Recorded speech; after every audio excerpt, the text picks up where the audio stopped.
memang sangat mudah. Saya rasa siapa pun boleh faham, siapa pun boleh duplikasi. So saya cuba, tapi saya buat part time saja sebab saya kekangan masa kerja saya macam tu.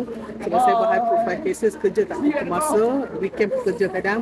So saya macam bila saya ada masa saya share macam tu. Walaupun part time, so saya tak dapat nak kerja mana pun. After that baru bila saya macam kata saya dah dapat ambassador.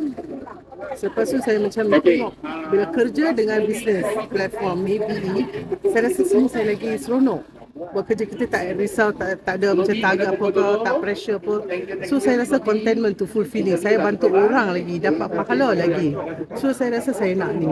So something kita nak kerja duniawi saja tak boleh. So sebab tu saya tahun 2022 tu saya resign kerja saya yang 27 tahun tu saya resign. Saya mula buat full time daripada 2022.